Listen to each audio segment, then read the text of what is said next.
Hey guys, it's Quickly again with another ROM review, and this time I've got the XenonHD ROM for the OnePlus 3, so stay tuned for that.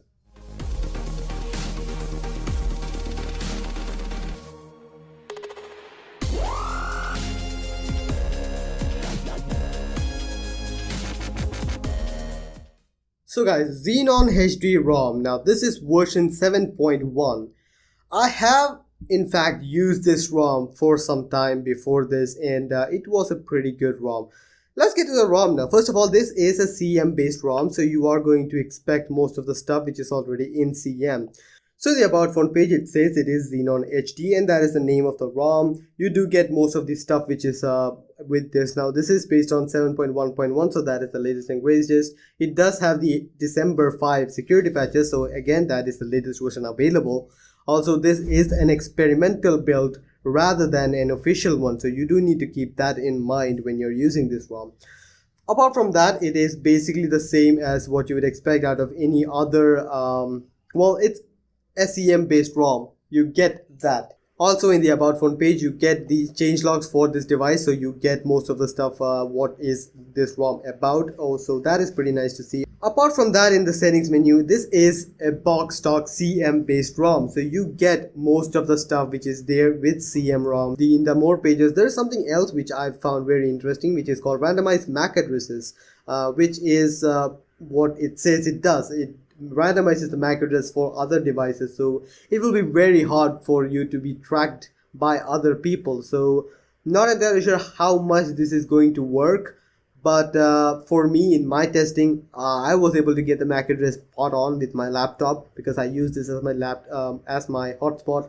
It didn't have any issues with that. Not entirely sure if this is a gimmick or it really does work out. If you have used this and knows if this works or not, please do let me know in that. Hotspot and all is working, so that is pretty amazing. In the display option, you do have adaptive brightness, live display option, so you do get live display stuff in here, so that is pretty cool. Color calibration does not work, so you do need to understand that. So it still doesn't work as in any other CM based ROM, so there is that issue again with the other stuff. Now it does include ambient display, so you do get the all the array of ambient stuff which is going to be working. I do use that a lot, and that does work out. Wake on plug, tap to wake on the screen, double tap on the screen at lock screen to sleep the phone, so that's something which I really appreciate. Prevent accidental wake up is available, and you can use that, and fingerprint is supported, so that is pretty amazing, and I really appreciate that. There is also a font option where you can enable reduce or increase the size of the font, and also the display size for this phone, so that is amazing. That is all really nice features. Rest everything about much is similar to what you would expect. The battery life, again, battery life is what you would expect out of a CM based ROM. Nothing special, but that is not in any way an understatement, because I like the battery life which is offered in CM based ROM, so I have been having very good luck with it. Resurrection Remix had a terrible standby life, the Black Jubel version, but I really like this experimental EX kernel, which does work out really nicely with that. It does have button customization for on-screen customization and the hardware buttons, so you do get that. You can enable, disable that, and something which I noticed is that the double tap action is really slow for some reason to register. I mean, I tapped it twice, it worked this time, but when I have another stuff open up, double tapping doesn't just work, it just registers a single click, which I'm not entirely sure why that is. So that is an issue which I've found in this. So that is one big issue which I feel should have been addressed. None of the other CM based ROM have this. Yes, there are misfires with the home button, but it's not this slow for most people, so not entirely sure. It does have control the volume keys for using playback, so that's really cool. Keyboard cursor control is available where you can customize that. Additional buttons can be customized, and the alert slider is working, so that does work out really nicely. Apart from that, there are status bar options where you can enable the clock style to be left, AM/PM indicator to be one of these. That is pretty cool. Date can be enabled. Battery status can be enabled into circle or landscape or portrait, so you do have that. In battery inside the icon, outside the icon, next to the icon, that is also available. Traffic indicator can be enabled, and I do have that enabled for 5 kbps and up. Show weather in the notification, it doesn't work because there is no C clock installed in this one, because I couldn't see that. Battery bar is available where you can enable that. Brightness control is available, and you can slide across the status bar to get brightness settings, so that does work out. Brightness icon in the status bar is available, and that does work out really nicely.